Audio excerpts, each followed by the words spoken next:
government has responded to calls by experts to halt the exportation of food. This follows the hikes in foodstuff on the market caused by the non-availability of some produce. The General Agric Workers Union, the Peasant Farmers Association, and the Chamber of Agric have all expressed worry about the situation, saying it could worsen by the first quarter of 2022. They want government to assist with funding, stop the exportation of food, and ensure we build and fill our storage facilities. Let's hear from the CEO of the Chamber of Agric, Anthony Morrison. There shouldn't be any allowance for export of any food. If for any reason someone needs to export food out of the country, that must come with approval from the ministry. And the reasons must be given. I'm saying this because some of the challenges we are having with the increase in food prices is because people have hoarded food. If you go to the borderlines, okay, in the northern regions, in the BA area, in the Volta area, you've seen a number of warehouses that have sprung up. Foodstuffs were taken out of the country arbitrarily without any permission. We do not have any security system. Nobody is being stopped. Why are you taking this food out of this country? Who has signed for it? Who has permitted you? And these foodstuffs have been stored in those border towns, and they are now being imported back into the country and being sold to us at a very high prices. So we need to take some such measures to curb any export of food items out of this country. For early part of next year, we're going to have challenges with our food systems. So we will need to import quite more. What government needs to do is to make sure that when this year's produce are ready, we provide a mop-up strategy so that we can store enough food across the country. So what does the data say about our export of food? The Joy Research Desk has done some work on it. Let me share that with you. And so we'll start with some food crops. We'll start with maize. Rice here. Let's start with maize.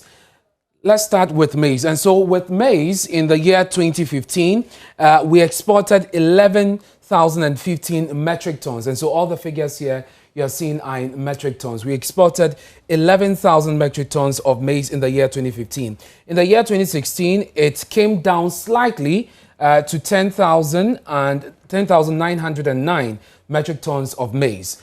In the year 2017, it went up, and you could see the difference sharply by 19,666.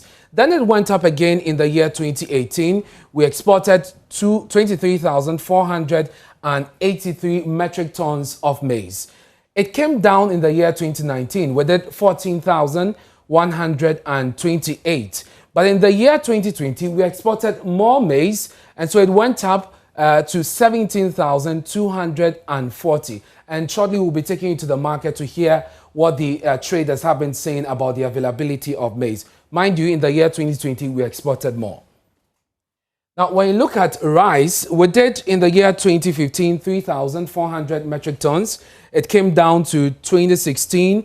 In the year 2016, came down to 3,066. It went up in the year 2017 to 3,671. In the year 2018, it came down slightly to 3,527.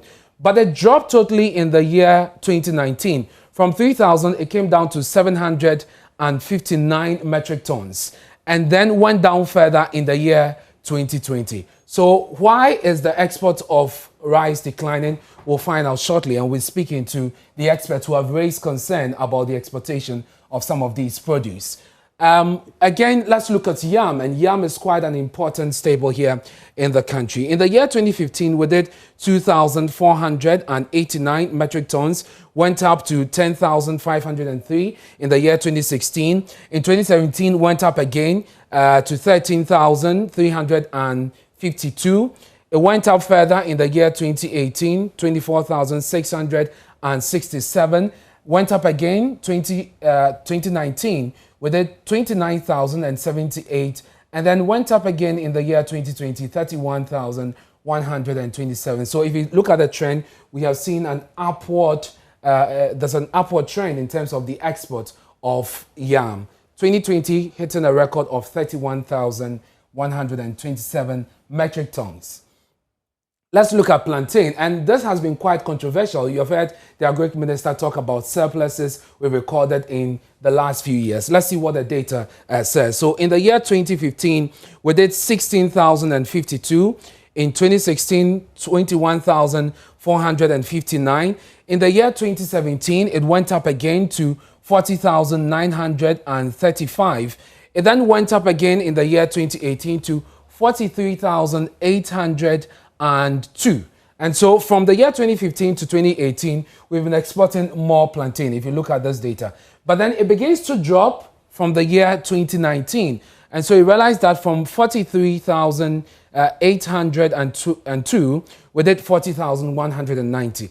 And then drops further in the year 2020 to 20,667. Let's look at soya bean. Soya bean, 2,198. It comes down slightly in the year 2016. It goes up in the year 2017. Goes up slightly, marginally, in the year 2018. And then drops in the year 2019. From 3,000, we recorded 830. This is metric tons of export of soya bean. And then to 2020 dropping further. So this is the general outlook of export of major staple. That's between the year 2015 and 2020 to neighboring countries. And this is the context. This is the exports we've done to neighboring countries. So you see an upward trend from 2015 to the year 2018. But then it begins to drop from 2018 down to 2020. So from 99,054, it comes down to 70,052. What is accounting for this? We'll go into that shortly. So let's go on to Zoom now and speak to Edward Karewa, who is the General Secretary of the Agric Workers Union. Thank you very much, sir, for your time here on Joy News Prime. So the data we have seen show that exports have been on the decline already. And in at least the last 3 years, we have not experienced any massive shortage, food shortage. Are you not blowing this out of proportion? So we seem to have lost connection to Edward Karewa there, who is on Zoom. We'll re-establish contact with him. But let me take you to the market. Well, my colleague Israel Lai took his microphone to the Malamata market here in Accra, and here's what the traders told him. Food security. How regularly do you come to the market? Every 2 weeks. Every 2 weeks. So you buy enough to last you 2 weeks? Yes, yeah. Okay, so you go ahead and you buy your palm nut. Yeah. What shop, mommy? I don't know why. Me told you about yeah. Okay. Now on so. Anna, baby, I'm yan. And say so na to me ti abenu. Hey. So to ti abenu. Esi sa. Ko be bia sa. Baby, I'm yan 8 cedis.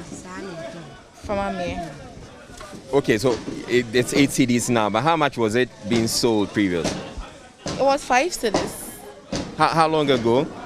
Oh, a month ago. Okay, so in this case, she's explaining that it has to do because because it's raining. Yeah. What does the rain have to do with the shortage of abenkwan? So at day tinama so then so na yitinama. Abenemu. Nsuo to ayentimi mfuru abe.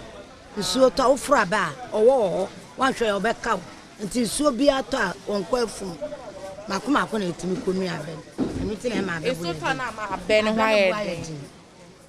Okay, so the explanation is that when it's raining, they typically wouldn't climb to harvest the palm nut because they're saying that it's there may be snakes on the palm nut tree. So that's why you tend to get this experience where the palm nut or the price of palm nut will go up when it's raining. So all right. Enum 10 cedi.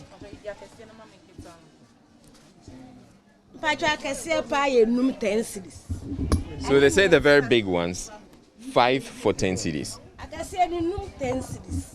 And I get one so me and son and 9. And enum also 5 cedis. Naturally say I can see no. I can see 5. Makuma 5. 5. And I 10 cedis. And I get one so you be a 4. Be a 3. And on 5 cities. 5 cities. I want to see my car. 7 of my and that's be Sacrana. Me packers here. No packers. Ain't no better summer. I ain't in the Matiswamo. Now, some of them saw the Koya Juman here. Mashamo. Now, so the year Juma. Okay. And you may talk, I can see no 10 cities.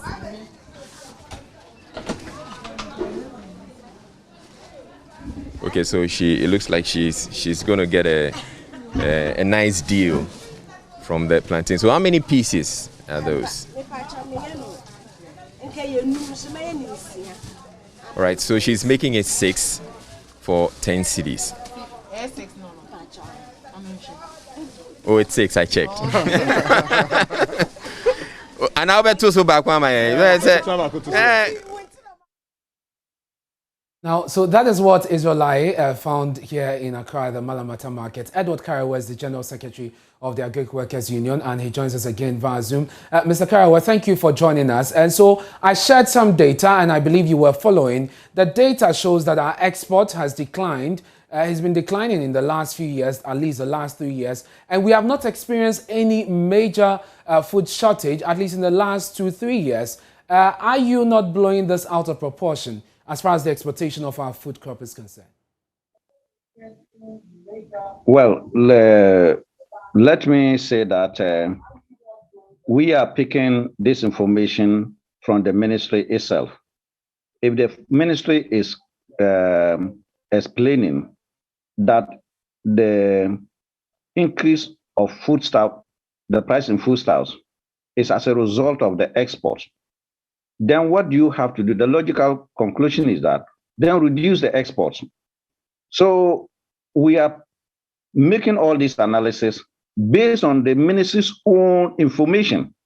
So if it turns out that exports have been declining, then it means that the ministry has been giving false information to the public, claiming that it is as a result of exports that we are experiencing the recent rise in food prices.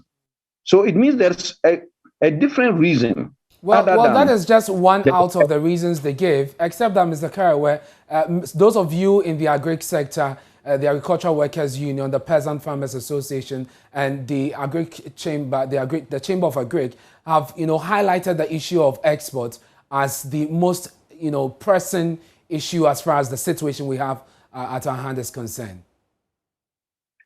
We gave 2 reasons. One of them is about exports.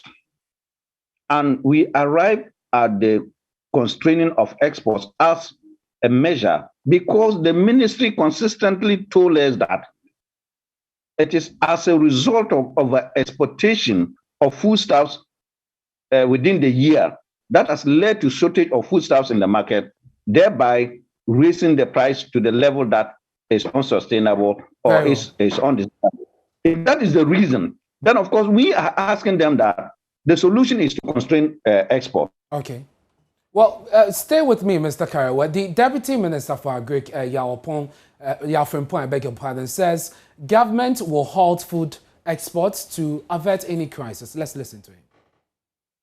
Security is national security. So it is everybody's responsibility to ensure that we have food in the system, the availability of it, and then the pricing too should be affordable. That is all what everybody is striving for. The situation has arisen as a result of several factors.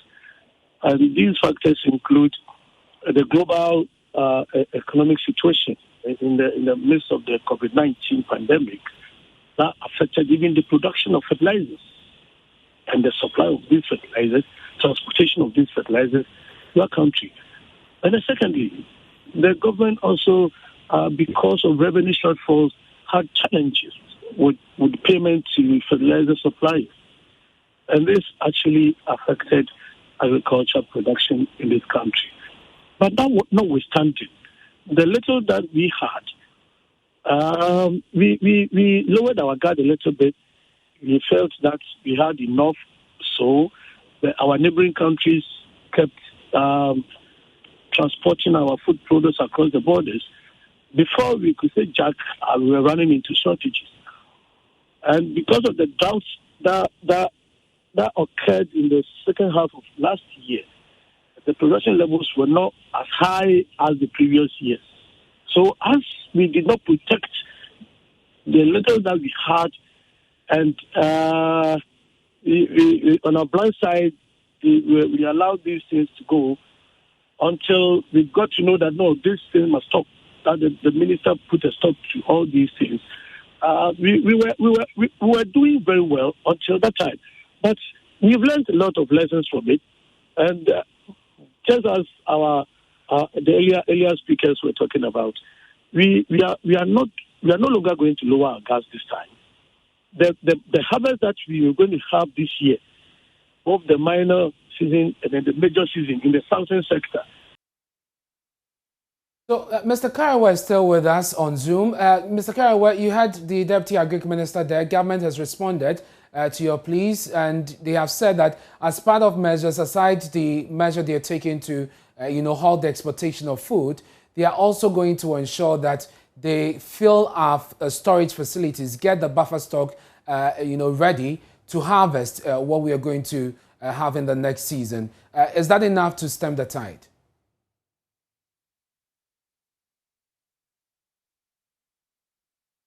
You'd have to unmute Mr. Caraway.